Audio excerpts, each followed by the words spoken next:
Hello, and welcome to the God Sphere.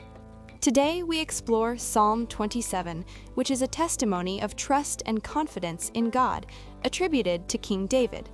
It centers on the themes of fearless faith, the pursuit of God's presence, and patient waiting during trials, urging believers to find courage in God rather than despair in adversity.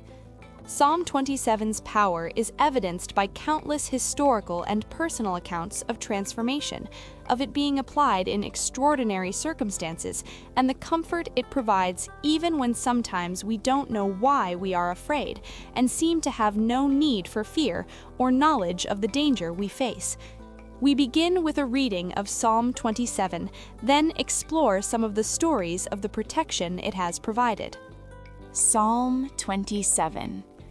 The Lord is my light and my salvation. Whom shall I fear?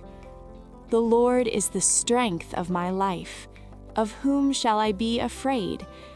When evildoers came at me to eat up my flesh, even my adversaries and my foes, they stumbled and fell. Though an army should encamp against me, my heart shall not fear. Though war should rise against me, even then I will be confident. One thing I have asked the Lord, that I will seek after, that I may dwell in the house of the Lord all the days of my life, to see the Lord's beauty and to inquire in his temple. For in the day of trouble he will keep me secretly in his pavilion. In the covert of his tabernacle he will hide me. He will lift me up on a rock. Now my head will be lifted up above my enemies around me.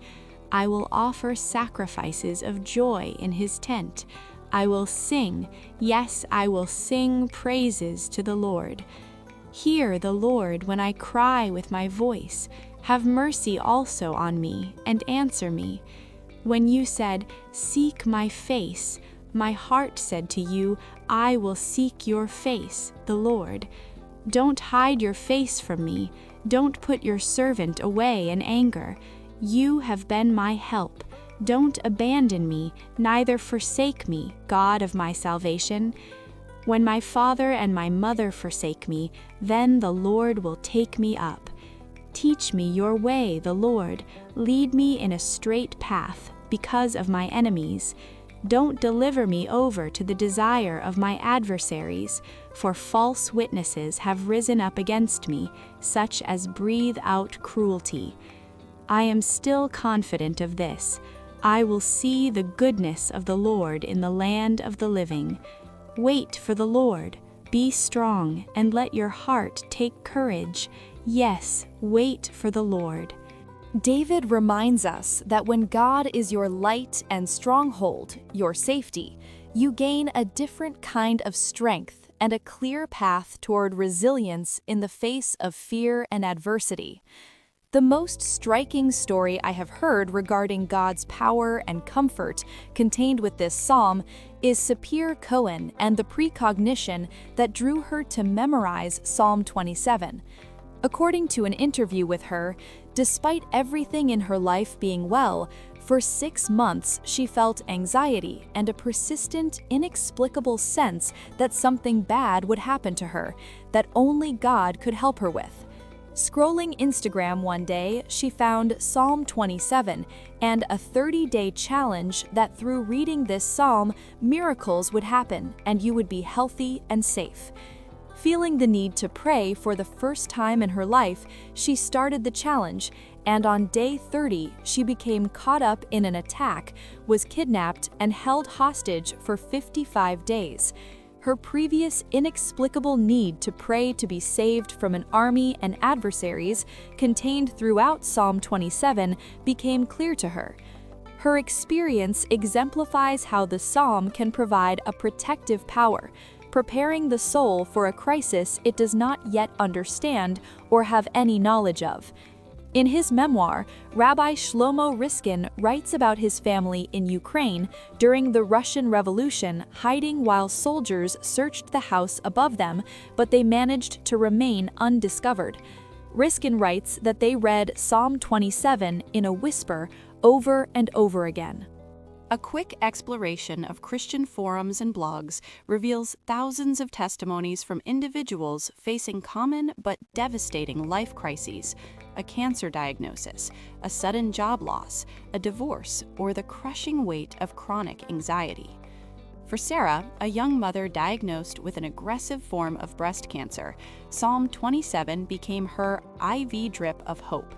In her blog, Finding Strength in the Storm, she writes, "Before every chemo treatment, before every scan, I would read Psalm 27. I couldn't articulate my own prayers. I only had the energy to read His words. The Lord is the stronghold of my life. Of whom shall I be afraid?"